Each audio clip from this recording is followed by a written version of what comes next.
off of a local resident and another person was wounded on October 23rd as a result of a drone strike on a civilian vehicle in the village of Novy Yurkovich. A woman was killed on the night of October 26th as a result of the shelling of the city of Yasenovata by Ukrainian armed forces using HIMARS.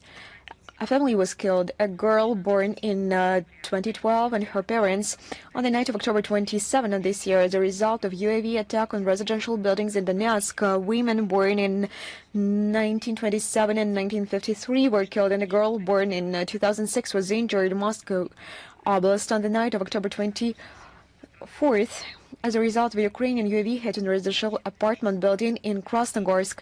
5 civilians were seriously injured, including a boy born in 2017. In Kherson Oblast on October 26 of this year, as a result of targeted shelling by the AFU of the city of Eloshki, 4 civilians were killed on October 26 of this year in the village of Novaya Zbruyevka. An enemy drone attacked an ambulance that was on its way to a patient. Fortunately, there were no casualties. Of course, they will be punished for this. Russian courts continue to pass sentences on Ukrainian neo-Nazis. A mercenary from Lithuania, Pavelas Adomas Limontas, who participated in hostilities on the side of Ukraine, was sentenced in absentia to 6.5 years in prison. He has been placed on an international wanted list. Criminal cases have been sent to court against legionnaires who fought as part of the AFU from Colombia, Sweden, and Japan. And yet, Kevin Javier Ramirez, Eric Victor Hall, and Takao Tainaki, all 3 have been placed on the international wanted list. On October 23rd this year now, a few words regarding those who sponsor all of this and who pay for this bloody banquet the Ukrainian armed forces organize against civilians. So, on October 23rd, a meeting of the European Council was held in Brussels with the participation of Vladimir Zelensky, at which issues of continuing support for the Ukrainian project. Essentially, they miss the project of ending, putting an end to Ukraine, exterminating Ukraine, because what is being done now by the West towards the population of this country, towards the citizens of this country. I don't even mention the territorial integrity, economy, statehood.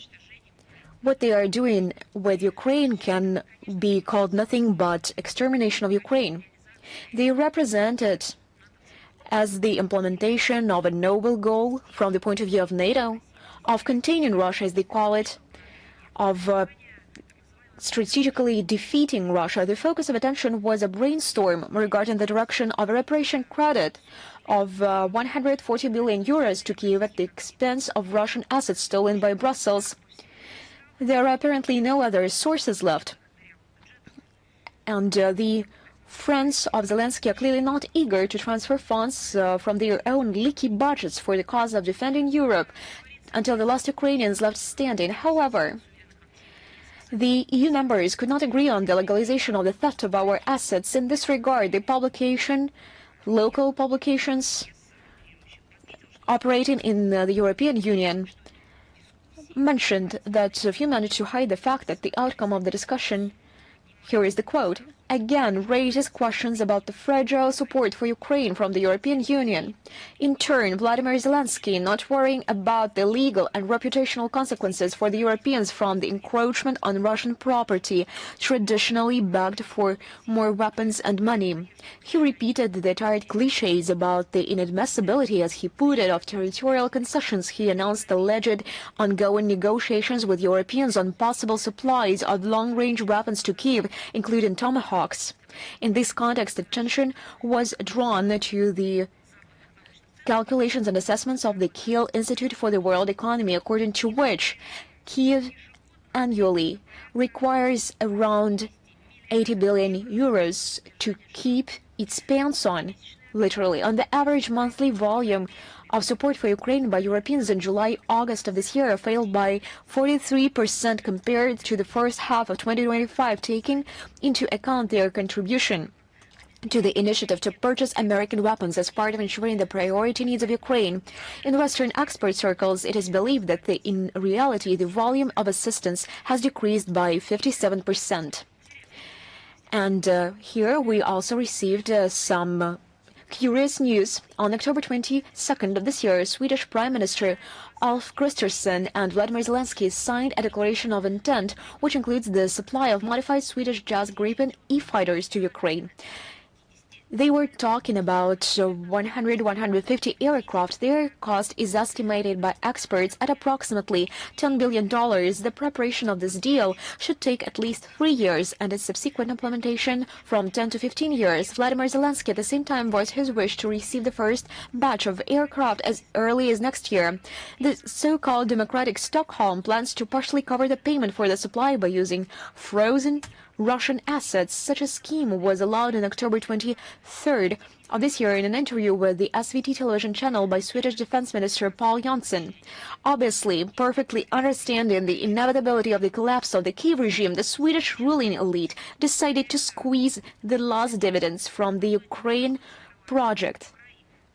The West closes up Ukraine, that's how it should be called, on the eve of the parliamentary elections in this country scheduled for September 26. At the same time, they are going to make some money. And this is what the situation with the human rights is like in the West. And this is how they care about civilians, children, and others. They forgot everything. At one moment, when they saw this amount of money they could pocket. History, as is known, repeats itself. The family of Swedish military-industrial magnates, the Wallenbergs, during the Second World War did not hesitate to profit from the supply of strategic products from formerly neutral Sweden to fascist Germany. Did Sweden forgot about this? Let us remember what you were doing 80 years ago. The current generation of Wallenbergs is going to extract benefits from the Ukrainian crisis and dreams of participating in the division of sovereign Russian assets blocked by the Europeans. This is nothing but the Swedish business supporting neo-Nazism. Moreover, Sweden officially participates in funding the terrorist group and the killing of civilians. And no one will ever forget this. On October 24th of this year, another conference of the member countries of the Coalition of the Willing was held in London. Well, now everyone understands the meaning of the phrase Coalition of the Willing. Yes, exactly. These are this very regimes who became very enthusiastic and eager when they realized that they can make some money at this very point of the Zelensky regime, which is at the point of its extinction. And this deal cannot be further implemented because they are no longer going to be accountable before Zelensky, but they will be able to put the money and the funds into their pockets. These are the members of this Coalition of the Willing. So this conference took place at the top level. It was co-chaired by Britain and France. However, it was not possible to convene a full-format summit. Many participants, including one of the co-chairs of the event, French President Macron, joined remotely. The hosts of the meeting gave a demonstratively warm welcome to the regular of such gatherings. Vladimir Zelensky could not miss such an opportunity. He was received personally at Windsor Castle by King Charles III with a salute and an inspection of the guards. There was an impression that those were some leftovers from the Trump visit. Apparently, being impressed by all this, the head of the Kiev regime launched into verbiage on the topic of endless terror and ruthless strikes by Russia on the Ukrainian energy system. But there was the slip of the tongue. He also thanked the sponsors for the promises of financial support, but he forgot to mention in London where this money goes and how many children died that are allegedly cared about, due to the reason that those so-called democratic states arm Ukraine and arm Zelensky, send more and more money to Ukraine, to Zelensky. They also provide political assistance. They do this rigorously without consideration to their own principles. Also, Zelensky spoke in favor of a more substantive diplomacy, which in his view would be realized through political pressure, sanctions, and the supply of long-range weapons to the AFU. I do not know where this diplomacy comes from. I understand that these are empty words for him. I'm just curious. Following the meeting, British Prime Minister Starmer, Macron and Zelensky signed a joint statement which outlined the priority task until the end of the current year. Among them are building up the graduation supply of military products to Ukraine, strengthening its air defense systems, completing negotiations of the use of frozen, in essence stolen Russian assets for the further support of Kiev regime, and continuing work on security guarantees, including the parameters for the deployment of so-called multinational forces in Ukraine after the end of hostilities. And they had a great opportunity of making up things and fancies. But they have no soul in the common understanding of the world. As the discussions in London showed, the coalition of the willing is increasingly shifting the focus of its attention from purely military assistance to the topics of using financial and economic levers of pressure on Russia. Experts rightly noted that the attempts of the willing to find ways to help Vladimir Zelensky and at the same time to profit from the immobilized Russian assets and the income from them prove that the resources of the European sponsors of the Kiev regime are running out. This is also confirmed by the discussion that has begun among the generous allies of the idea to lay a hand on private assets of Russian origin in the amount of about 25 billion euros frozen in European banks. Against this background, Russia's objective approaches to resolving the Ukrainian crisis on the basis of eliminating its root causes are meeting with ever wider understanding from foreign leaders and politicians. Support for our peaceful aspirations is invariably expressed by colleagues from the countries of the global South and East. Increasingly clear are the just reproaches addressed to the European Union countries which are preventing the negotiation process and contributing in every possible way to the escalation of the conflict.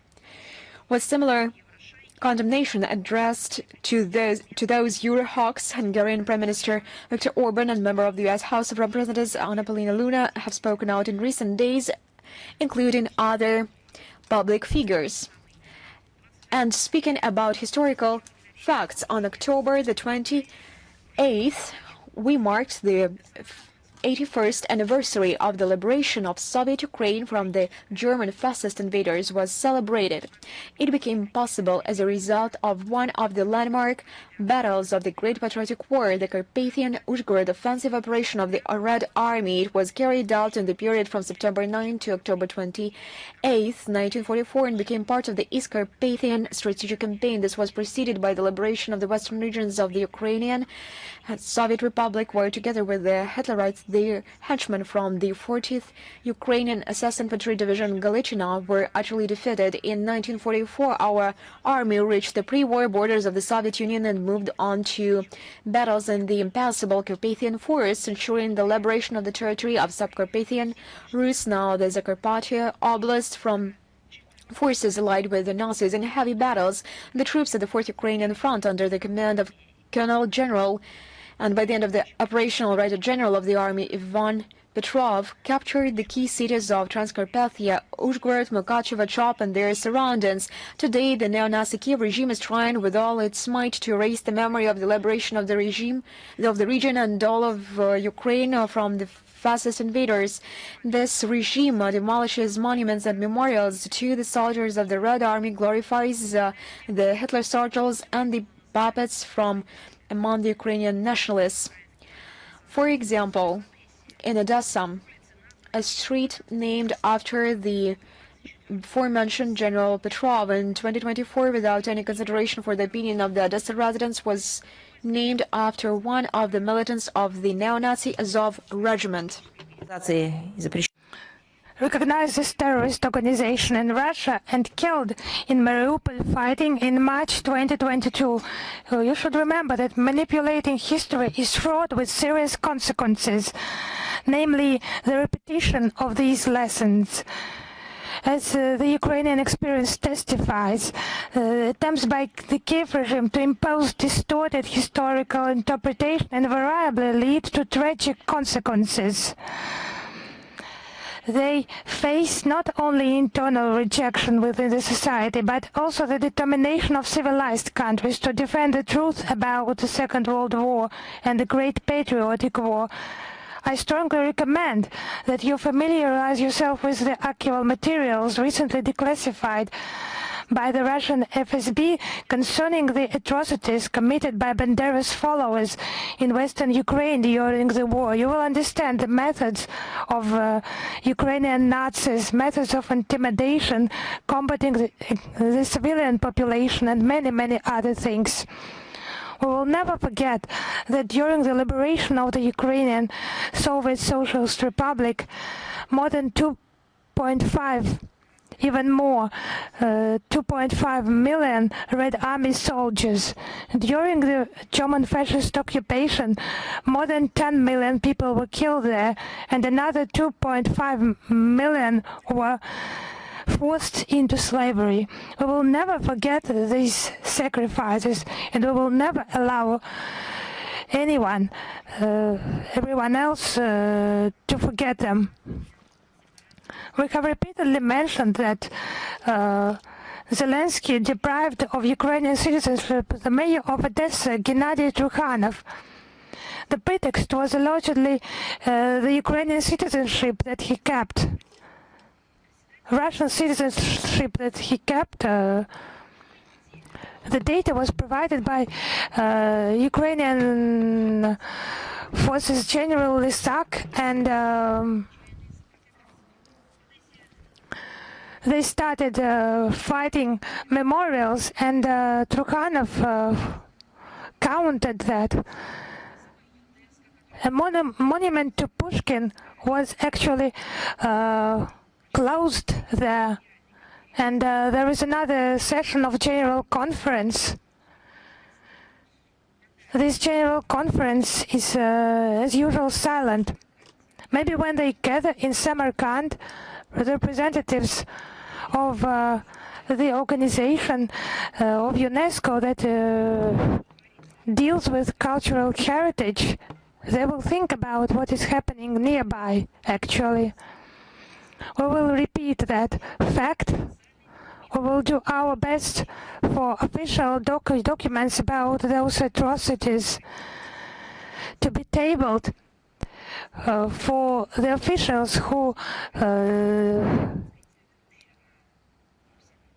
must deal with that, but for some reason they do not deal with that. I would mention Yanina Sokolova, allegedly a journalist, but of course she is actually not a journalist, because she is famous for her notorious statements intimidating Ukrainians, starting to frighten them with the consequences regarding their move to new Russian regions. They should just decide for themselves. But she intimidates them. This caring Ukrainian journalist, she has invented that they could be beaten, killed, or forcibly mobilized, as she put it, into the DPR volunteer army. So maybe she has mixed something, confused. Forced mobilization is underway where? In Ukraine, I would remind you. She has just forgotten what is happening in her own country. It's just some gap in her memory. The failed forced mobilization of working age Ukrainians. And she has forgotten to mention the overwhelming corruption, destruction in Ukraine, also in the context of this failed mobilization and mass repressions against citizens who just demonstrate some smallest attempts to ask a question. Based on those arbitrary actions, they observe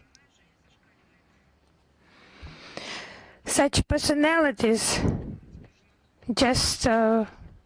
are just totally hateful to those who are their compatriots and who they're just trying to finish, to destroy them. And now they're jealous of people building their new life. Even those people who are no longer part of Ukraine. Yes, Russia's new regions and other regions of Russia, they suffer from the terrorism of the Kiev regime, but the rate of their development is just cannot be imagined by that Ukrainian dictatorship and its sponsored. Massive construction is underway. Thousands of houses, schools, hospitals and other social sites are being restored. Hundreds of roads and communication sites are being built. Parks, memorials, public spaces are being reconstructed and built. Yes, they are on the front line, they are being shot, but they know they will win. And they know their life will be dignified. And they know they have made the right choice. And the more the Kiev regime shoots them, the more it enshrines in their conscience the knowledge that they are right, that their choice is right. Assistance is provided to families, to elderly people, education is developed. In Donbass and Novorossiysk, the residents are confident in their prosperous future despite all the difficulties. It cannot be said today about common Ukrainians, whom the Zelensky regime has literally sentenced to being expendable for his interests. The Ukrainians are just purifying, cleansing the territories from their own population, torture, kill civilians, unarmed civilians, those who they call their compatriots. The mentioned facts, of course, confirm the relevance of the tasks of denazification and demilitarization of Ukraine and the elimination of threats from its territory. All these goals, as repeatedly mentioned by Russian leadership, will be achieved. The neighboring Moldova. We have repeatedly highlighted the alarming trends in this country, the glorification of Nazi collaborators and downplaying the heroic feat of the Red Army soldiers who have sacrificed their lives to free the Republic from German Nazi invaders. Romanian Nazi collaborators are honored, the Georgian ribbon is banned, the broadcasting of patriotic films is banned, and it is also obvious in the school program there is a textbook that is called The History of Romanians and World History for the 12th grade students. It extols the dictatorial regime of Ion Antonescu and the so-called Nobel goals regarding Moldova, while the Soviet Union is baselessly accused of expansionist aspirations. A widespread negative reaction in Moldova was sparked by the order published on the 9th of October by the Ministry of Culture. I will quote: "The instruction on the procedure for the erection, relocation and dismantling of monuments in public places." According to this document, the demolition of monuments is possible if they, quotation, promote a hostile, defamatory or derogatory attitude towards national spiritual values and or significant events in national history. But actually the Moldovans did not believe that, as they know how they are treated now, how they are deceived now. The regime does its best to cancel the national identity of the Moldovans. We have repeatedly mentioned it, but I will quote some more examples. In the villages of Gilichene in the Teleneshte district, Zaim in Kaushene district, and Teleshenti in Hineste district, 3 cemeteries of so-called Romanian heroes who fought in the ranks of Hitler's collaborator Ion Antonescu were opened. An act of vandalism was recorded on the 22nd of October in Chisinau with regard to the inscription on the building of the National Children's Library named after Krange. It was made to honor the Soviet soldiers who liberated the Moldovan capital from Romanian and Nazi occupation. Unknown people just tore away the protective glass and painted the inscription with white paint. There was no official reaction from the authorities. However, the citizens of Moldova, they registered a petition on the necessity to restore the historical inscription.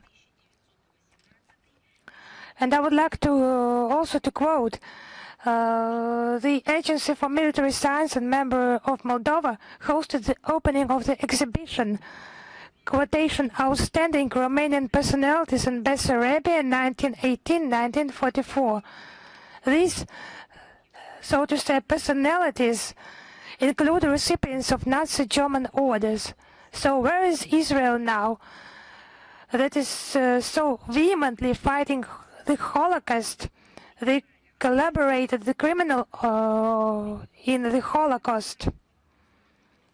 As they say, disrespect to victims of the Holocaust. Some dance, some song. So what dances and songs do you mean? Monuments are being erected to those who have destroyed the Jews during the Second World War. Monuments are being erected to Romanian collaborators of the Third Reich. Monuments are being erected to those who have preached hatred based on racial and national grounds.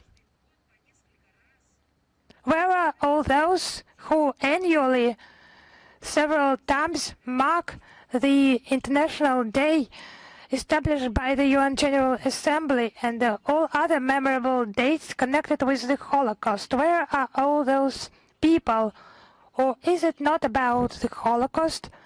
Should the Holocaust be remembered in some other formats? That is the Holocaust that was in place, among others, on the territory where the Romanian collaborators operated. But everyone keeps silence. I would like to ask, why are you silent? As the exhibition I have mentioned is dedicated to those who ordered to kill and torture civilians living on the Moldovan land of all nationalities. Just have a look. Again, Russia is making this statement. Russia calls upon everyone, actively calls upon everyone. Where is everyone? The Moldovan collaborators having operated on the territory of Moldova, killing people of different nationalities. It's obvious that the attempts by official Chisinau to rewrite history are a manifestation of its barbaric attitude to the history of the Republic of Moldova. The Moldovan people have already provided a strictly negative assessment of this policy. It's a shame that the country's authorities remain indifferent to their opinion, but the modern Moldovan authorities, they are just conducting the anti-Moldovan ideology and policy.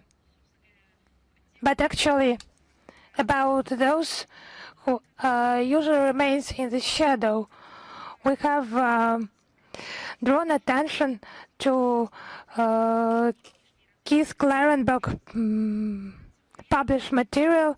He cites declassified CIA data on collaborators, Nazi collaborators and participants in the Holocaust on the territory of Latvia, Lithuania and Estonia after the end of the Second World War.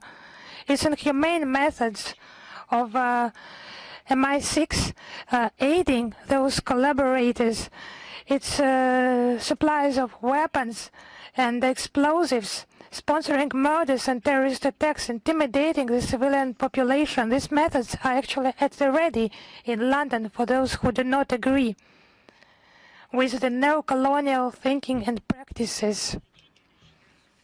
It's just an illness of the British political class that is incurable and just provides increasingly scary effects across all the society. Just patronizing the neo-Nazi Zelensky regime. But the methods of support, they just remain the same as they used to be. Acts of sabotage, weapons and equipment shipments, attacks on the civilian population, lies, stagings, and just the English, they offer the corruption, the Kiev regime mired in corruption to just continue their hostilities until the last Ukrainian. And just remember actions by Boris Johnson giving advice. And they should not forget about the lessons of history. Just let us remind them. They consider their sponsors to be just expendable material, which they are ready to easily discard once they have served their purpose. And one more, Keith Clarenberg, one more quotation from Keith Clarenberg material. The Forest brothers were destroyed, and that is the fate awaiting other destructive projects by London. I would like to mention the Israeli Parliament, the Knesset, approving in preliminary reading the draft on the annexation of the West Bank territories. While documents were introduced by opposition deputies and in accordance with the current regulations, they have 3 more readings ahead of them. The Office of the Prime Minister of Israel called this step a deliberate political provocation on the part of political opponents, and Netanyahu himself instructed the members of the ruling coalition, this is the direct quote, to suspend the promotion of the draft laws until further notice, end of quote. We hope that the matter will not come to the final approval of the draft laws, otherwise it will not be possible to avoid a new dangerous escalation of tension both in the occupied Palestinian territory and in the Middle East region as a whole, and the international peacekeeping efforts promoted with considerable difficulty and aimed at reducing confrontation will be undermined and thrown far back. We emphasize once again that a solution to the Palestinian problem can be achieved only through political and diplomatic means. We see the main task today in ensuring sustainable peace in the region and creating the necessary conditions for establishing direct negotiations between the Palestinians and the Israelis on all issues of final status. Their logical outcome is intended to be the creation of an independent, territorially integral Palestinian state coexisting in peace and harmony with Israel. Just recently, the General Assembly of the United Nations voted on the so-called anti-Cuba policy of the United States against Cuba.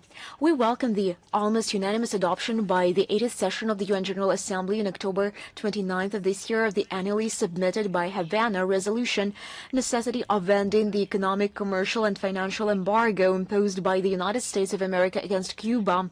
165 states voted for it, 7 voted against, and 12 abstained.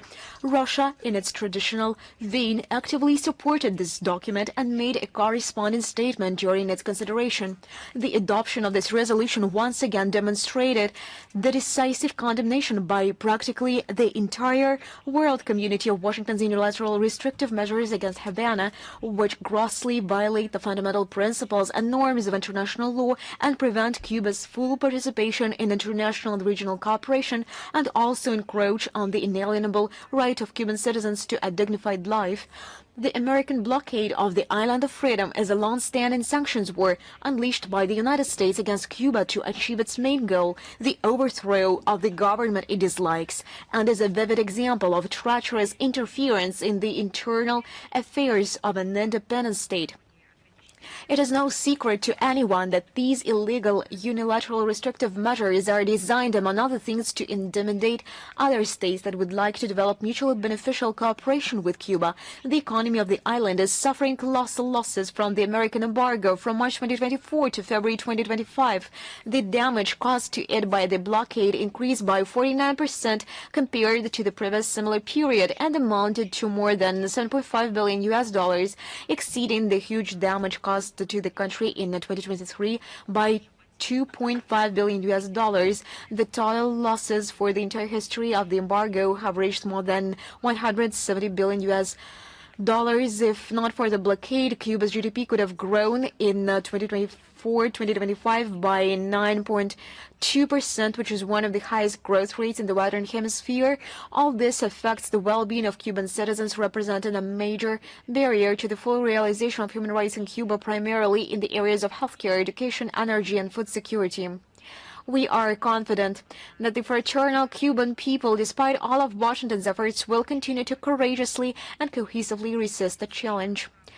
In connection with the actions of the U.S. aimed at tightening economic pressure on Havana, we reaffirm our position in favor of the immediate exclusion of Cuba from the odious American list of state sponsors of terrorism.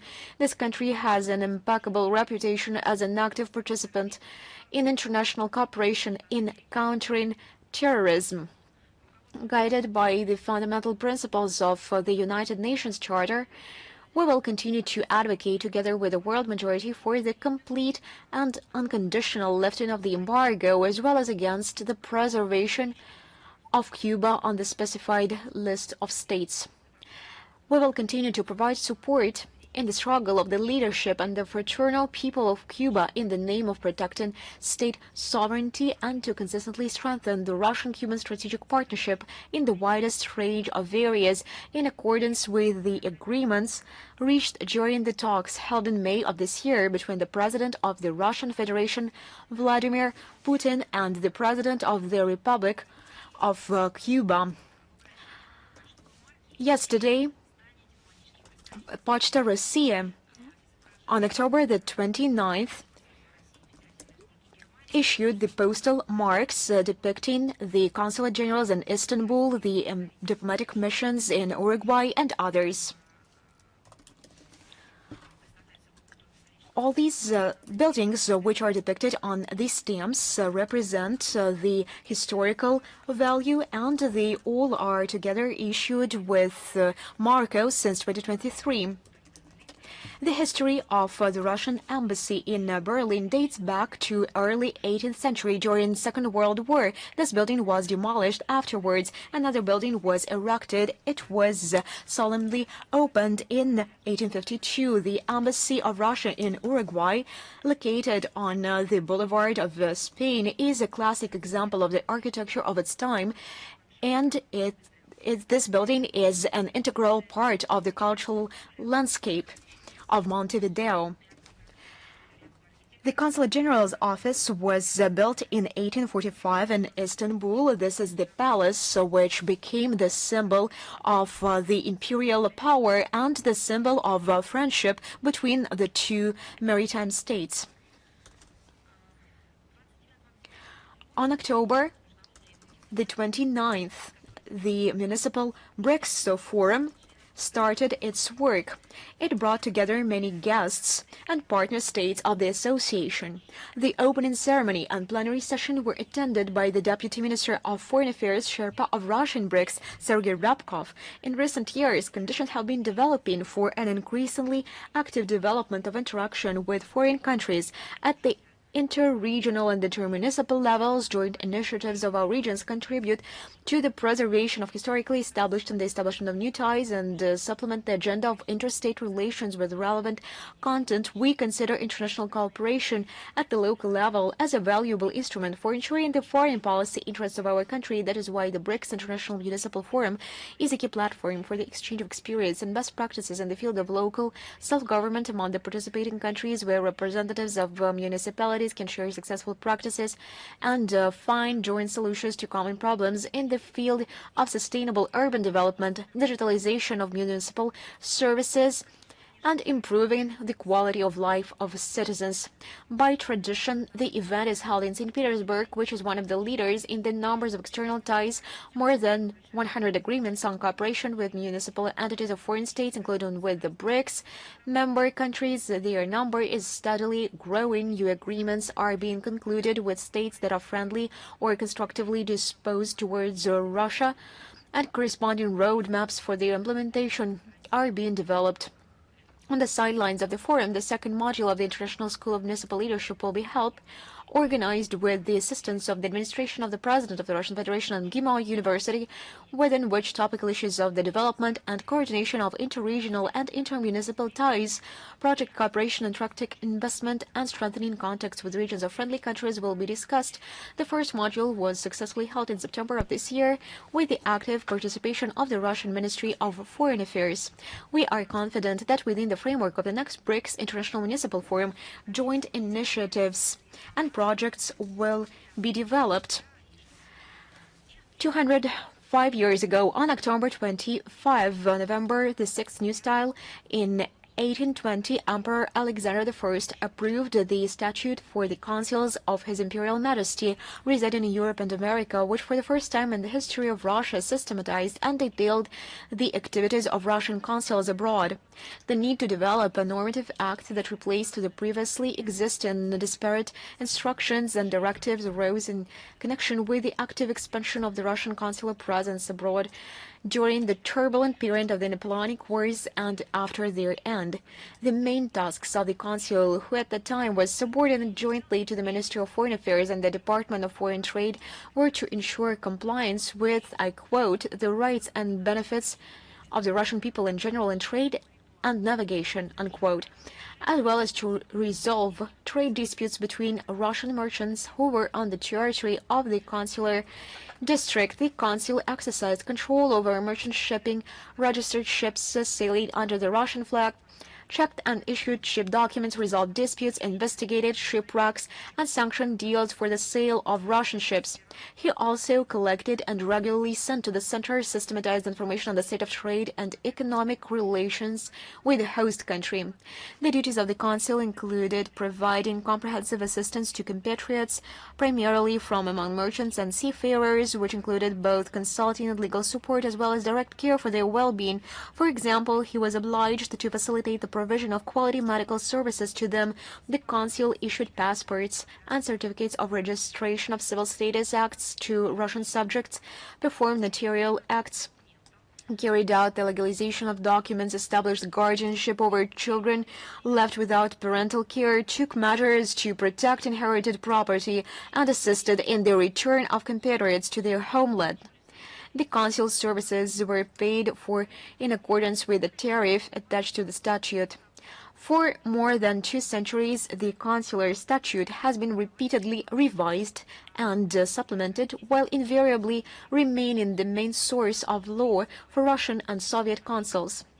The basic principles and directions of consular activities outlined in the very first statute remain relevant today, having found their reflection in the current federal law of July the 5th, 2010, entitled Consular Statute of the Russian Federation. One more announcement. From November 4th to November 6th, Doha will host the World Summit for Social Development, Second World Summit for Social Development. It will take place there. The event is timed to coincide with the 30th anniversary of the World Summit for Social Development in Copenhagen, which defined the global tasks in the field of poverty eradication, promotion of full and productive employment, and encouragement of social integration. The current summit is intended to play a key role in assessing progress and addressing gaps in the designated areas, as well as in promoting comprehensive approaches focused on people's interests. The political declaration, the adoption of which is intended to be one of the main outcomes of the meeting, is aimed at achieving these goals. The Russian delegation will be headed by the Minister of Labor and Social Protection of the Russian Federation, Anton Kotikov. It will also include representatives from the Ministry of Health, the Ministry of Culture, the Ministry of Foreign Affairs, as well as the All-Russian Union, Federation of Independent Trade Unions of Russia. The Russian side expects a constructive and interested dialogue with the forum participants on the entire spectrum of social development issues. On November 6th and 7th, the annual Yalta International Forum for Just World Order, New Tasks for Russia and Crimea will be held in Moscow. The event is organized by the Council of Ministers of the Republic of Crimea for the participation, the permanent representation of the Republic of Crimea to the President of the Russian Federation. The forum's agenda provides for the discussion of topical problems of regional and international development and is focused on solving practical tasks for the further disclosure of the large-scale potential of Crimea and increasing its investment attractiveness. Within the framework of the event, the 10th International Conference Crimea and the Modern International Context, the Russian Status of Crimea as an Indicator of Changes in World Politics, a meeting of the International Association of Friends of Crimea, and a session, Economic Partnership of the Republic of Crimea and the Republic of Belarus. Crimea, the southern seagate of the Union State, will be held.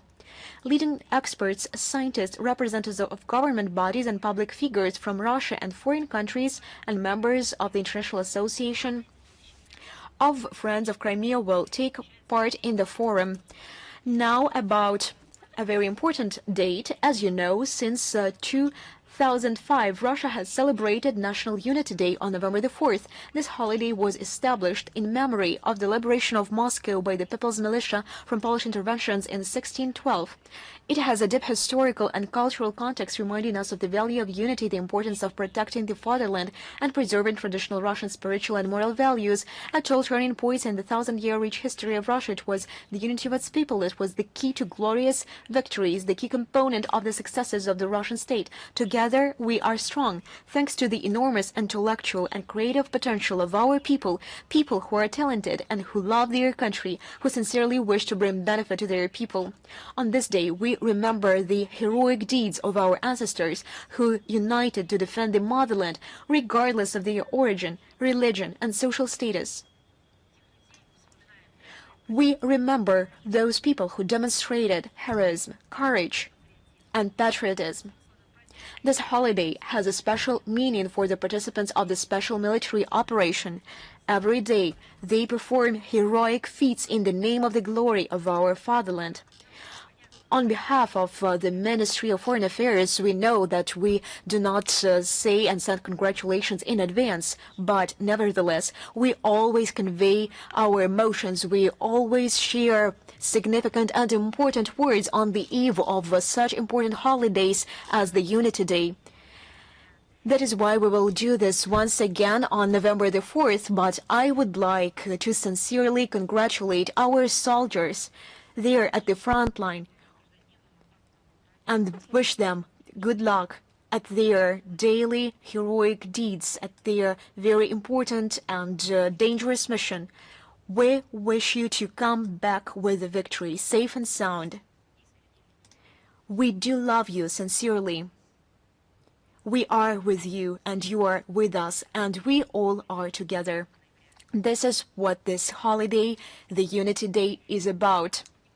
The world understands sovereign, strong Russia is the most important factor in the formation of a new multipolar world order reflecting the interests of all mankind, and not just a handful of countries of the golden billion, as they call themselves. Our country is always open to cooperate with those who are sincerely interested in doing so. Today, when some are trying to build, I do not know, dividing lines, new walls, they are digging pits. We are going to continue to build bridges of cooperation, of mutual understanding, in order to stop this hatred, anti-humane ideology which is now transferred into militarization of the Western geopolitical space. Now let me quote a phrase from Two Unities, 1870. Unity proclaimed the oracle of our days, can be soldered only with iron and blood, but we will try to solder it with love, and then we will see which is stronger. On the occasion of National Unity Day, a large-scale program of festive events is planned in Russian foreign missions around the world with the participation of Russian compatriots living abroad. What else can I say? I would like to seize this opportunity and to congratulate everyone on the upcoming holiday. We wish you all the best. We congratulate you on the upcoming Unity Day. I am ready to answer your questions. Yes, hello, Madam Zakharova. Hello. At the beginning of the week, Kaja Kallas said that international world order is being attacked. It's a quotation, and that the bloc is considering the options of supporting the International Criminal Court, ICC. It was her statement in a European college in Bruges. Kallas said that there is a wide-scale attack against the international world order, human rights, and norms and institute agreed at international level. Cynical statements. How would you comment on that? You know, I agree. She is right about an attack against global order and human rights, but the head of European diplomacy just skipped one important detail. I have written your quotation, written it down, because the initiator of this attack is actually Brussels, because they challenge the national world order by their desire to unilateral hegemony. It's colored revolutions leading to collapse, regime changes, the so-called Maidans. Who was behind that? Who gave the money? Who trained those public representatives, so-called, in Poland, in the Baltic states, in the camps? Who trained them? It was primarily the EU representatives, representatives of Obama, Biden administration. So now they are telling that someone is violating international law. It's all written there. What can be done, what cannot be done. They have committed many things that cannot be done according to themselves. It's just strange to hear such things from Kallas, who is inventing illegal schemes to confiscate Russian assets, promoting new packages of illegal anti-Russian sanctions, and this frenzied anti-Russia, Russophobic rhetorics. She does not care about international law, about thousands, millions of people in Europe, in Eurasia. She just does not care. She is indifferent. I do not mention those who is in sanctions list of the European Union. She does not care about human rights. And it's unclear who just appointed colors to support, to defend international world order. Has she appointed herself? Because there are international mechanisms, institutions in place, UN bodies, International Court, UN Security Council. As we know, colors does not have any relation to them. As for International Criminal Court, it is not within the UN structure. It's only for those countries that have ratified the Roman Statute. Russia is not among them. And because of that unconcealed political engagement of the International Criminal Court, of some prosecutors being politically engaged, some countries take a decision to quit the Roman Statute. For example, Hungary, Mali, Niger, these have 3 states. This pseudo-court body, and they failed to provide guarantees of personal security to Netanyahu, who is under the International Criminal Court arrest. Maybe Callas will deal with her own EU members, have a meeting, just consider them, consider their behavior, maybe let them develop their unified stance, and then she will go on to teach others. For example, Polish Prime Minister Sikorski just saying that he is ready to arrest and to provide him to The Hague. So how is the Sikorski statement, how does it correlate with international law? By all the means, he is protecting and supporting the International Criminal Court, this Brussels bureaucracy, despite statement by its own member states, because this structure is an instrument of putting pressure to unfavorable regimes. These totally corrupted, as we now know, bodies, those who pay, they just make orders, they order. And this dossier is a Ukrainian dossier. This case is the most profitable for the International Criminal Court. The justice body that should be just independent, and that's for Callas to comment. It's strange to hear, because I do not want to provide details here, because they have been provided in Russian reports, in profile reports by our ministry. Now I do not want to describe those details during the briefing, but we will post the links. So let her study documents on the affairs in the European Union. She can command there, she can bring order to that, and as far as she is allowed by the EU members, maybe let her just remove the dust somewhere in the European Union to be the master there. But after she brings order there, she can just deal with something else. But first of all, let her deal with her domestic affairs. Thank you very much. One more question, if you allow me. The initiative part you have mentioned today, the recent meeting of the coalition of the willing, with the participation of Zelensky and the British tradition to support Nazis. Can you just provide your assessment for Britain's action in supporting the Ukrainian crisis?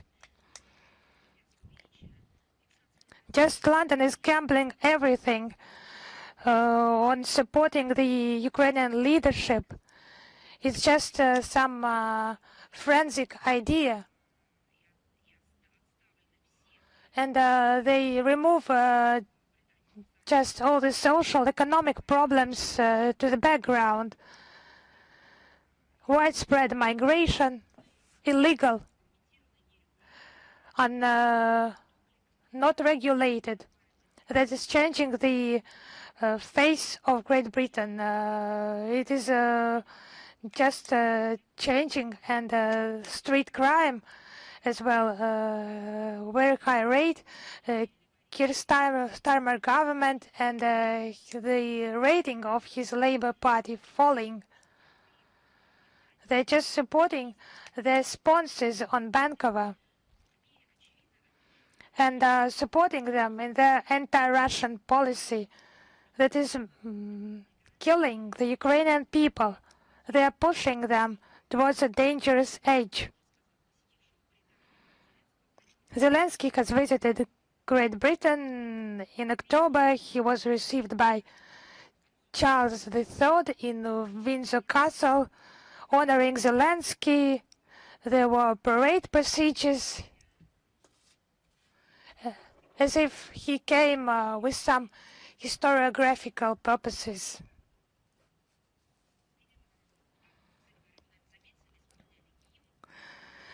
Obviously, as you have noticed, I think there was a hymn, a ceremonial salute, maybe artillery munitions used, not used during the September stay in Windsor of President Trump. Actually, Zelensky was just invited for some leftover. And the assistance to Kiev regime just forgetting that it's not about some public figures, but about a terrorist cell. London is just supporting the topic of intervention in Ukraine and hindering peaceful settlement for the Kiev regime to carry on with the war, as Boris Johnson used to promote. Now it's transitioned to a virtual format of the meeting, and London just keeps hopes of the theft of Russian assets, but the British people are not ready for that, because it will be catastrophic losses for London City. They just think that someone else will do that. It's just their tactics to provoke and then to say that they are not engaged in it. It's classical tactics of the English politics. It's not just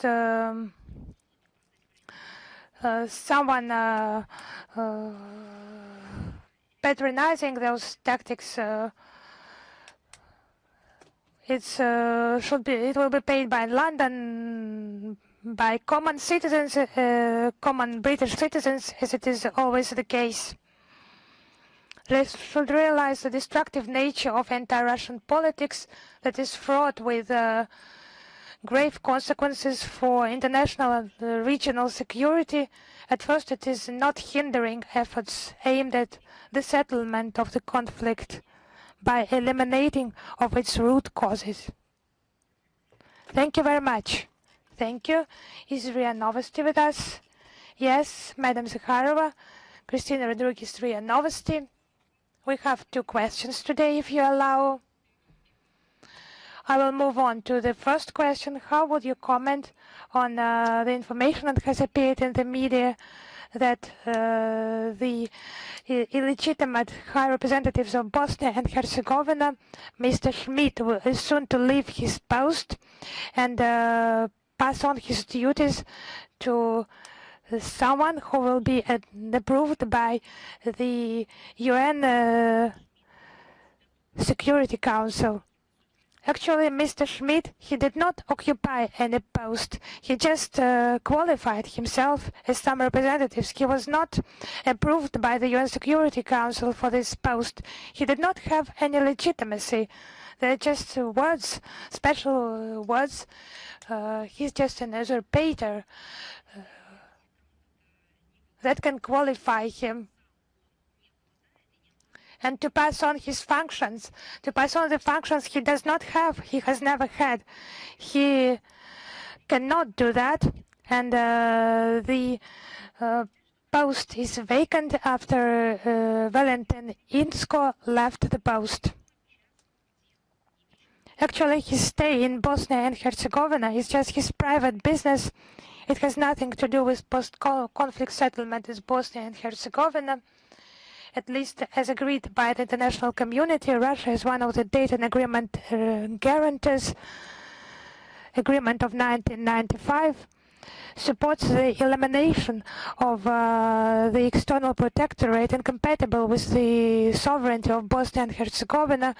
We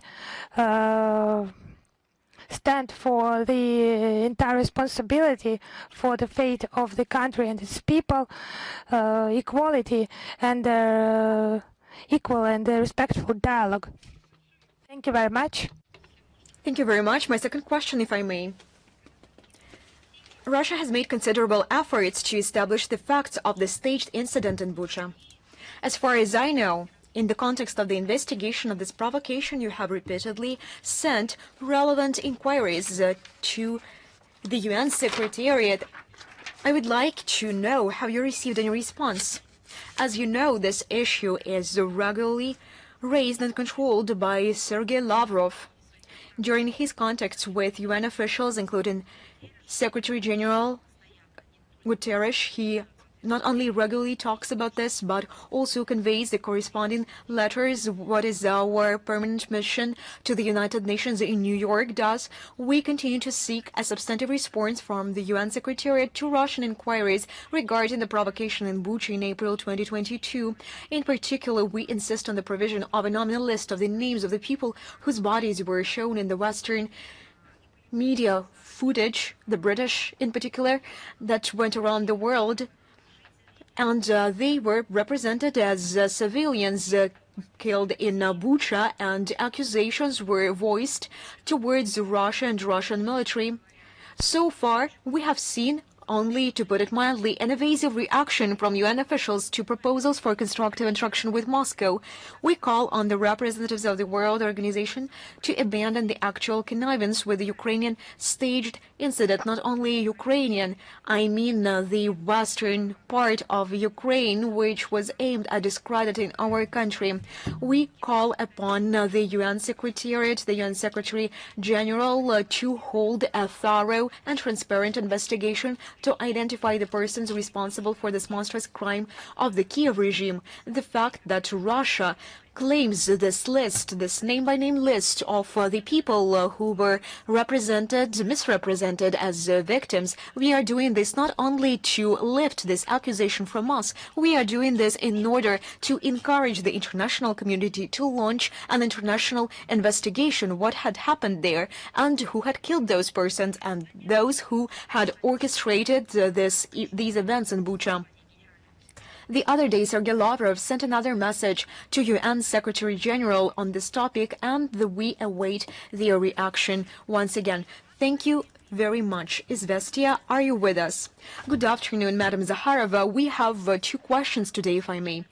My first question, Trump, in a conversation with journalists, distanced himself from the topic of the seizure of Russian assets by European Union countries to help Ukraine, saying that he's not involved in this. In your opinion, can the statement reason with the leaders of the European Union to stop their gangster actions? The main inspirer of the sanctions pressure on Russia, as is known, was the administration of former U.S. President Biden, with its active support law. And before that, under Obama administration, the Biden was the part of, as a vice president, more than 10 years ago. Obama stated that the Russian economy is in tatters, and they are trying to demolish and to undermine Russian economy again. With its active support alone, peace through strength in the 21st century was adopted in the U.S. in April 2024, containing a mechanism for the confiscation of Russian sovereign assets. The goal was to push, or rather to provoke, other Westerners, primarily the European Union, to confiscate our state reserves. Let me remind you that the sanctions of the European Union of 2014 were adopted under the pressure of the United States of America, and personally, the then Vice President of the Obama administration, Biden, he was the Vice President at that time, he said that that was something he was particularly proud of. He made everything personally to make European Union adopt those sanctions against Russia. Washington, even then, effectively shifted the main burden of losses in the event of the implementation of this venture to the European Union, in whose jurisdiction the largest part of the remaining domestic assets in the West is located. What is happening now is a direct consequence of the fact that the European Union followed the lead of the then White House administration and took a course towards a senseless confrontation with Russia and the unrestrained pumping of the Kiev regime with money and weapons. This led Brussels to its current state of affairs when, to please the political ambitions of individual Euro officials and Russophobes, the European Union risks finally undermining its international reputation as a once reliable economic and investment partner. The current enviable economic situation in the European Union, it is obvious. It is the matter not of the future, but it is the matter of the present. And this current economic situation, which is the result of the severance of ties with Russia for the EU political elites in power, it seems has not become a lesson. Alas, they also lost their strategic independence when taking crucial and key solutions. And as I have already said, that has not become a lesson to them. They have took a step further towards an abyss. However, the West understands that the theft of our state reserves will not go unanswered. Evidence of this is the continued absence of consensus, as well as within the Group of Seven, on the issue of allocating a reparation loan to Ukraine at the expense of our assets. The real collective responsibility, despite all the slogans about European or the Western solidarity, is not something the European Union is in a hurry to take on. There is no line of those wishing to finance the Kiev regime by issuing common European debt instruments in sight.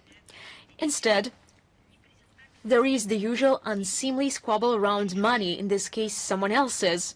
For this association where everyone defends their own interests and where those who have nothing special to lose in this situation, they shout the loudest. They have nothing to lose, as we know. This perseverance is worth of better application, and the EU members continue to finance both the Kiev regime and their own and foreign defense concerns are increasingly reminiscent of a company that has been partying for too long in a restaurant, and they understand that they have been brought the bill for several times, but they have no money and they don't know how to cancel it. Once again, we can warn the European Union from the theft of sovereign Russian assets. It will not get additional funds, but serious long-term problems. Thank you, Madam Zakharova. My second question. What actions on the part of the United States became the reason for the denunciation of the plutonium disposition agreement? As you know, on October 27 this year, the President of the Russian Federation, Vladimir Putin, signed federal law number 379 on the denunciation by the Russian Federation of the agreement between the government of the Russian Federation and the government of the United States of America on the disposition of plutonium, declared as plutonium no longer required for defense purposes, its handling and cooperation in this field, and the protocols to this agreement. This agreement has lost its relevance, its effect, and the protocols to it were suspended by Russia back in 2016, this was caused by the unfriendly actions of the United States and Washington's attempts to change the procedure for the disposition of plutonium prescribed in the agreement without obtaining consent for this from the Russian side. Not one of the conditions outlined by Russia in 2016 for the resumption of this agreement has been met, and this is a clear fact. We qualified these actions as destructive and these destructive actions contributed to the general aggravation of the military-political situation in the world. Moreover, the United States unilaterally abandoned the strategy for the disposition of plutonium agreed upon with the Russian side and resumed the production of plutonium pits for its nuclear warheads. As a consequence, Russia decided to complete the process of terminating cooperation with the United States within the framework of the agreement. This is a signal that any attempts to undermine Russia's military-political interests and to unilaterally revise the terms of international agreements concluded between our countries will receive a firm and consistent rebuff. We have repeatedly mentioned, but if you ask us to do so, I repeated this.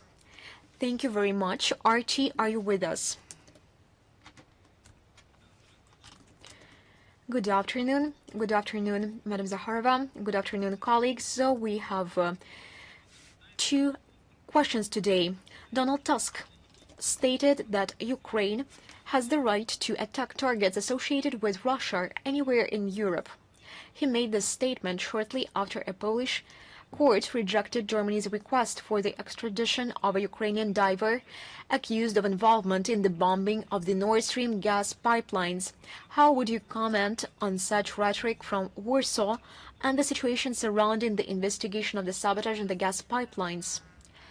As for the investigation of the terrorist attack on the Nord Stream 1 and Nord Stream 2 gas pipelines over the past 3 years, the German authorities have not fulfilled any of our requests for legal assistance and have rejected the initiative of Russia and a number of other countries to conduct an independent, open and objective international investigation under the auspices of the United Nations. The investigation into the circumstances of the pipeline bombing, despite the assurances of the German authorities of their intention to find the culprits, has grotesquely turned into support for the Kiev terrorist regime. And of course, the position of Poland is even more shameful. The Polish authorities demonstrate complete disregard for the norms of international law and directly express encouragement for acts of terrorism if only it harms Russia. From their point of view, you have already mentioned Tusk. He is a prime minister, after all, not an observer who can talk nonsense and bear no responsibility. He is the key figure in his country, entitled with a particular mandate and particular responsibility which it entails. He wrote on social media, I quote, "The problem with Nord Stream is not that it was blown up, but that it was built." I'm wondering, I'm just curious. And those people who die in terrorist attacks, is he going to have the same linguistic phrasing towards them? The Deputy Prime Minister and Foreign Minister Sikorsky, after the decision of the District Court in Warsaw to refuse to extradite the Ukrainian Vladimir Zhuravlov, suspected of the bombing, said that he feels pride in the Polish court, which did not consider this sabotage against the invader a crime, and this is a direct quote. A very curious logic.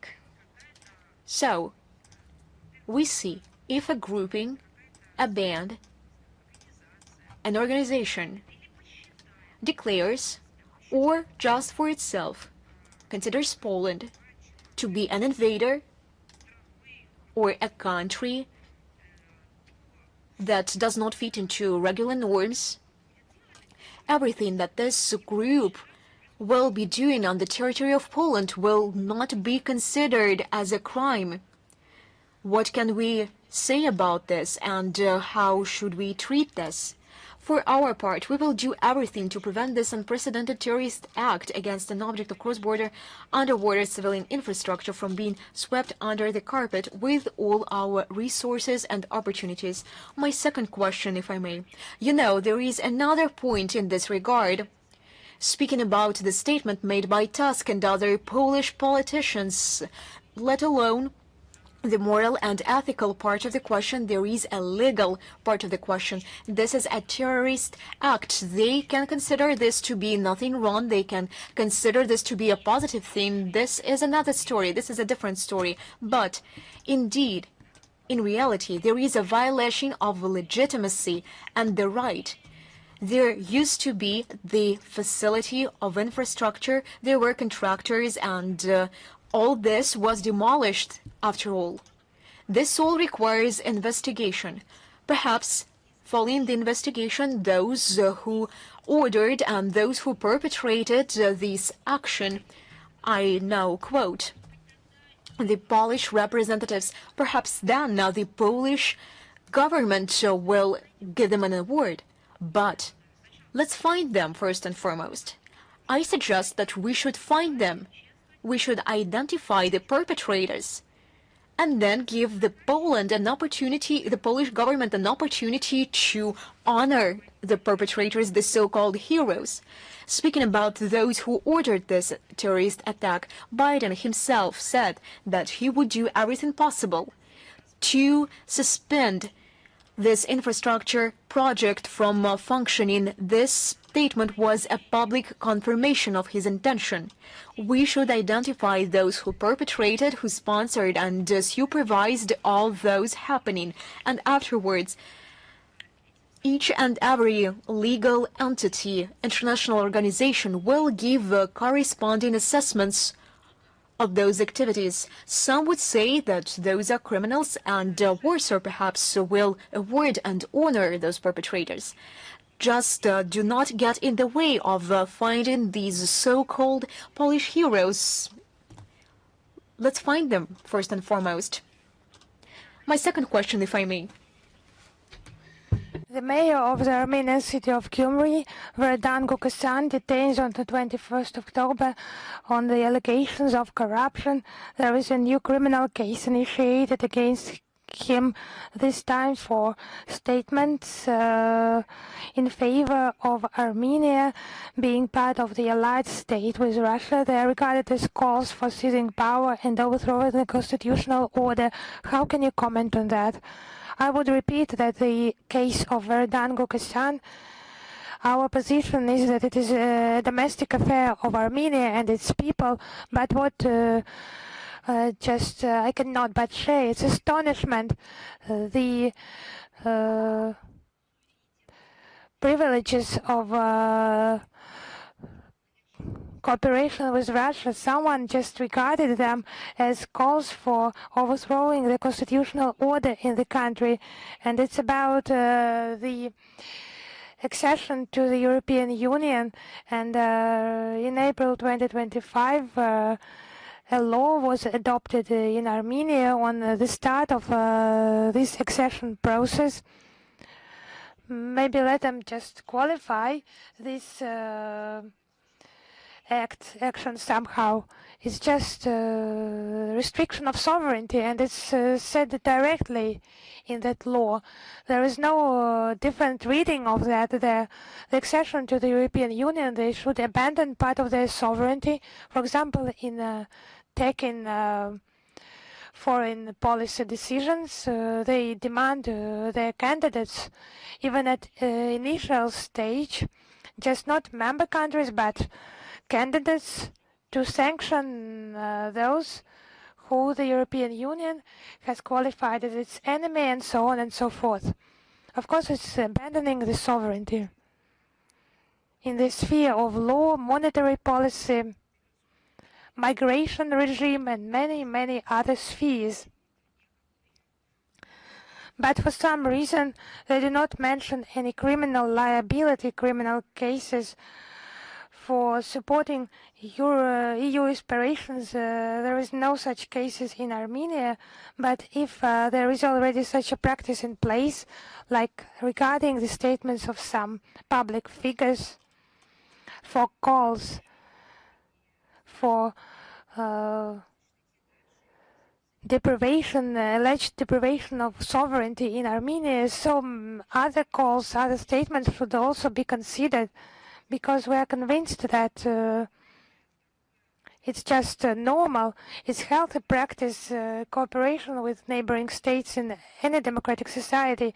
And I hope that the legislative legal bodies of Armenia will avoid politicized approach in their duties. As Verdan Kukasan said, I have written down a quote. Armenia being within the allied state with Russia, because Armenia is member of CSTO, other alliances with Russia have mentioned not only problems but bonuses that the Armenian people receive. Is it normal statements or not normal? I would like to understand that as well. Thank you very much. Thank you. Is Xinhua with us? Yes, hello, Madam Zakharova. In November in Shanghai, there will be the 8th China International Import Expo. What are your expectations of the coming expo and the participation of Russia in it? What do you think about cooperation, taking into account the growth in sanctions, unilateral restrictions, and other trends in global economy? Thank you. You're talking about the 8th. Could you please repeat once again? Input Expo. Yes, I have understood. This year, despite any restrictions, these stricter measures by Washington regarding tariffs, other restrictions, sanctions, despite them, we just record the growth in trade with China because widespread export expansion. The trade turnover growth is a consequence of the Chinese production sector growth and redirection of goods to alternative export markets just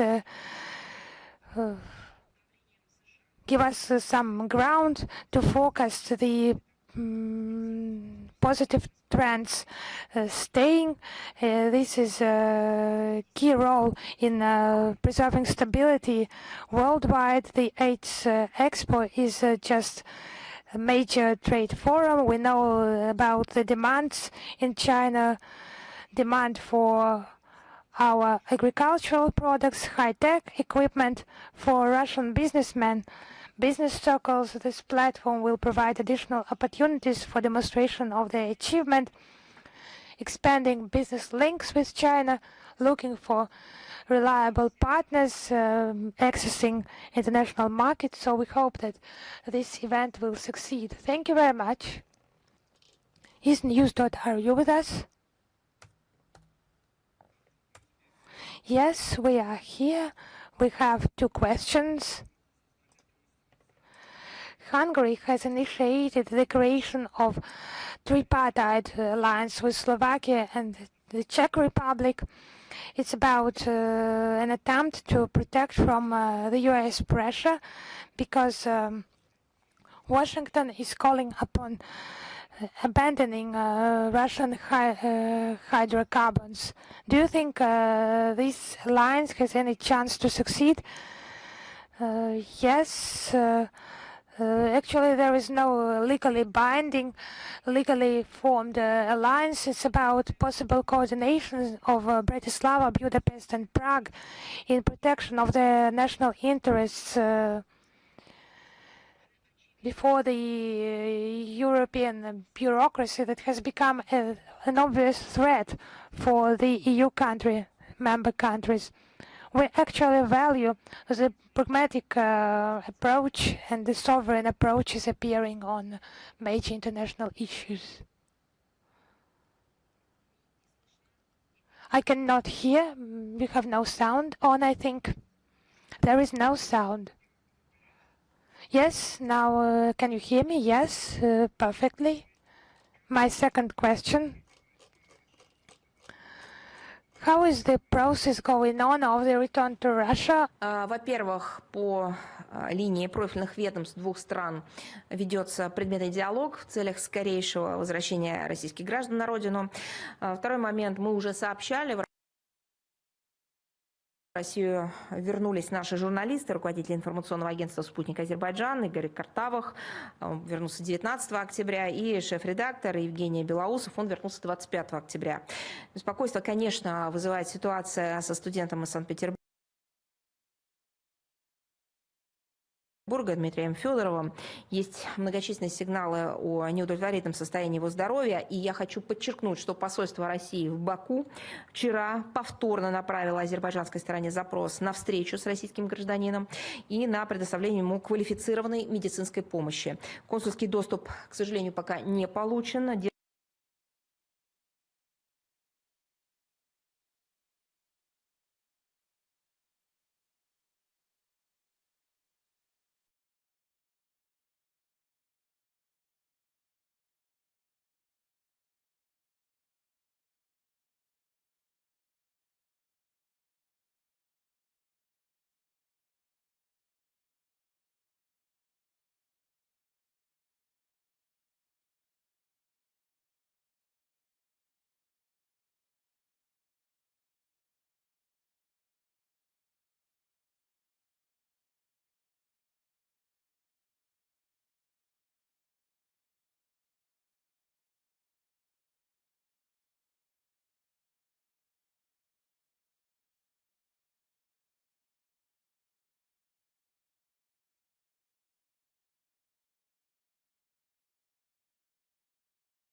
Американского председательства в 2023 году и принимать содержательные, такие действительно хорошо, глубоко проработанные документы.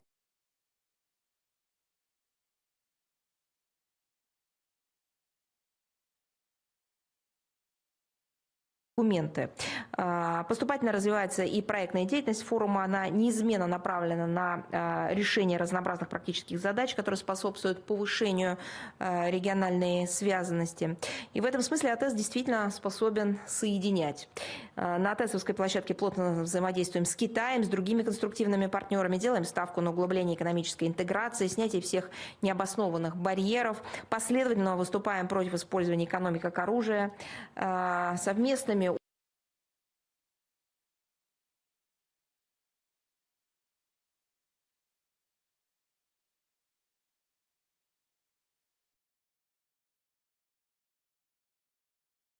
усилиями препятствуем попытке отдельных западных делегаций привнести в повестку форума непрофильные политические сюжеты. И готовы, конечно, к продолжению этой работы в ходе предстоящего в 2026 году председательства КНР в форуме АТЭС и настроены на созидательное сотрудничество, взаимную поддержку практических инициатив. Спасибо. И второй вопрос, Мария Владимировна. Да, конечно. 26 октября Россия заявила об успешных испытаниях крылатой ракеты с ядерным двигателем «Буревестник».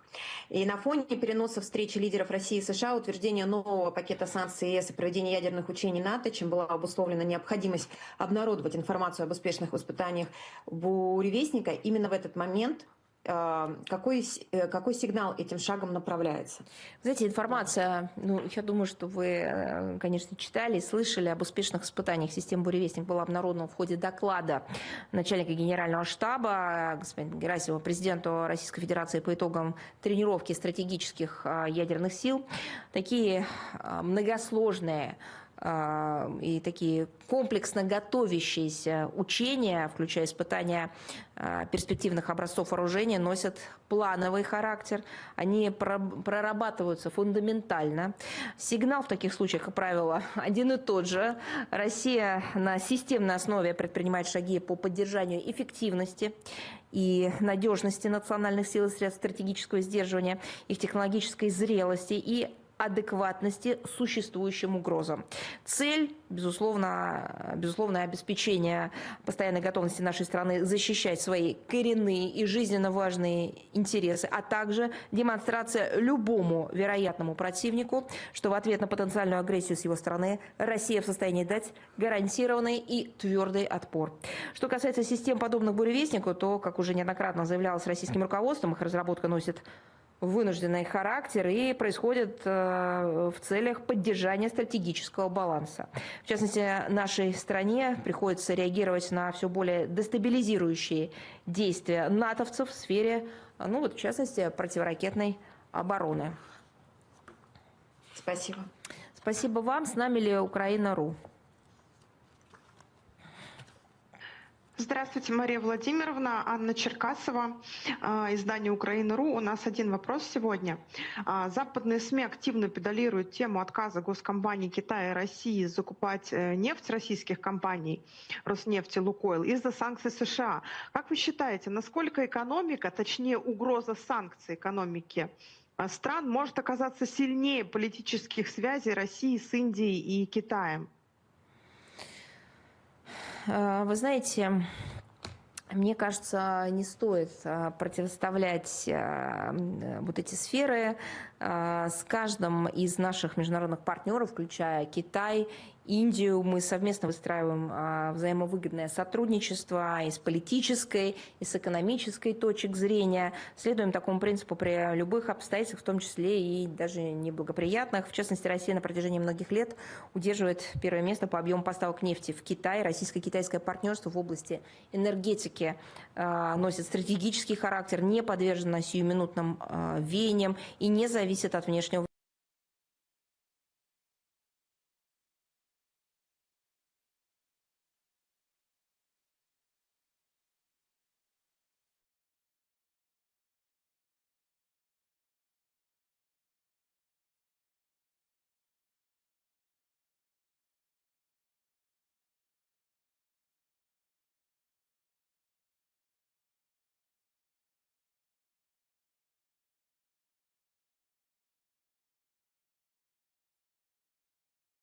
Они намерены продолжать развивать и углублять сотрудничество на благо народов наших стран. Спасибо, Мария Владимировна. С нами, вам спасибо. С нами ли Рейтер? Мария Владимировна, добрый вечер. У нас будет всего один вопрос, который касается недавних заявлений нового премьер-министра Японии Санае Такаити, которая на прошлой неделе сказала, что политика японского правительства заключается в том, чтобы решить проблему северных территорий и заключить мирный договор с Россией. Вот насколько реально заключение такого договора с точки зрения России, есть ли предпосылки для его заключения и какие условия должны быть выполнены для того, чтобы такой договор мог быть заключен? Ну, конечно, хочется задать вопрос, почему вас это волнует, но, может быть, какая-то островная солидарность, я не знаю. Ну, хорошо, пусть это останется риторическим вопросом. Вы знаете, честно говоря, я не увидела ничего нового в этих высказываниях. Уточнила у экспертов, они тоже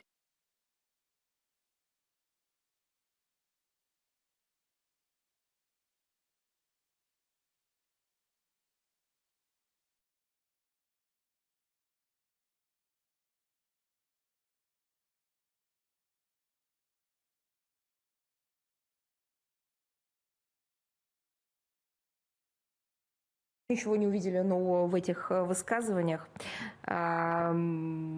И, в принципе, принципе ничего нет нового в политике японского правительства в отношении России.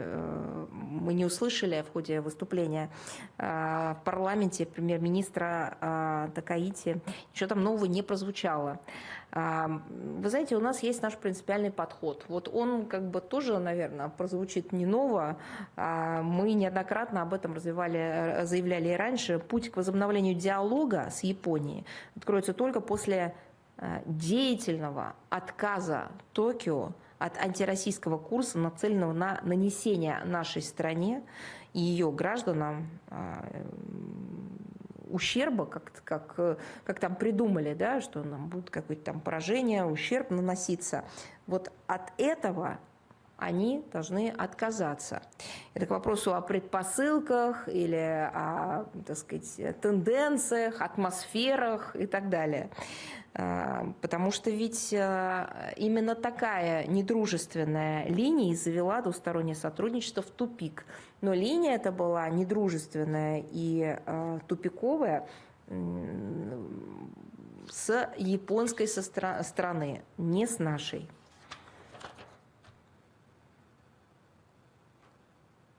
Спасибо вам большое. Да, видите, но я единственное смею предположить, что, возможно, японским журналистам запретили японское руководство или японские власти задавать вопрос. Возможно, вы, так сказать, за них делаете их работу. Тогда пусть делятся своими зарплатой. Спасибо. Спасибо вам. С нами Ляна Далу. Да, здравствуйте, Мария Владимировна. Здравствуйте. У нас сегодня вопрос. Недавно министр иностранных дел России Сергей Лавров сказал, что Россия готова предоставить гарантии безопасности, гарантии ненападения странам НАТО. Не могли бы вы подробнее рассказать, о чем идет речь и идет ли тут речь о заключении какого-то нового соглашения? Да, могу. Сейчас, одну секунду. У нас оперативно поступают новости. Да.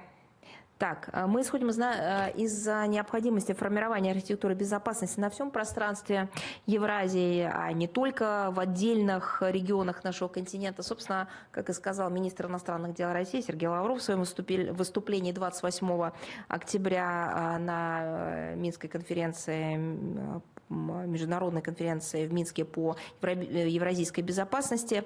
Безопасность либо будет всеобщей, либо ее не будет вообще. Считаем, что евразийская безопасность